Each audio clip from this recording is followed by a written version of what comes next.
365 World News.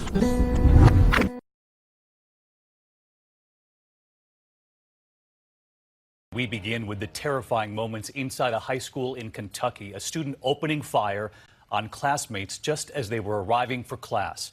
Students running in panic, looking to hide, some out on the street. First responders rushing to the scene just minutes later. At least 2 dead, multiple students shot. A chilling line of buses waiting to take students to another school where their frightened parents were waiting for them. The county attorney arriving after the shooting, describing the backpacks everywhere, cell phones laying on the ground, going off. ABC's Steve Osunsami from the scene tonight. It was a room full of teenagers, then suddenly full of gunfire. I saw there was a lot of blood everywhere, and then people were getting shoved down, and so I just, I took off. I started running. I was scared for my life. Just before 8 a.m. classes at this high school south of Paducah, Kentucky, a student with a handgun started shooting at other kids in a common area outside a library. Marshall County High School active shooter. 4 people down, 1 unresponsive. The shooter still on site. It sounded like there was a fight. Someone was hitting on the window. I took out my headphones and turned around, and everyone was just broken up. They were running. I saw the flashes from the gunshots, and by that time I was just running. By 7:59, police say they were already on their cell phones calling for help.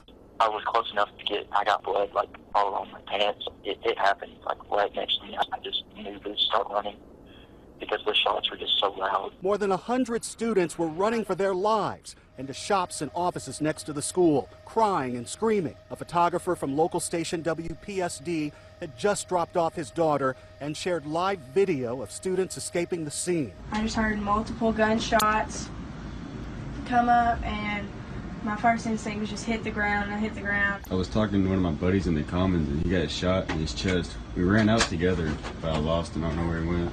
What's the most difficult part right now? Not knowing what's happening. Knowing if he's all right. The cavalry came quick, 8:06. The most seriously hurt had to be airlifted to hospitals in Nashville.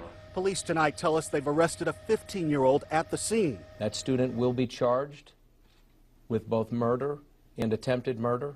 Parents who raced to a middle school hoping to find their children were in a panic. Because you don't know. You have no idea, and that's the worst. Not knowing, is my child okay? And it's bad. This will be a difficult night for 2 families here who will need to bury their teenagers, and for more than a dozen others whose children were wounded in the gunfire, some shot in the face, and at least 1 who may have to lose an arm tonight in surgery. Just terrific to hear. Steve Osunsami with us live tonight outside the high school in Benton, Kentucky, and authorities, Steve, are trying to figure out a motive tonight.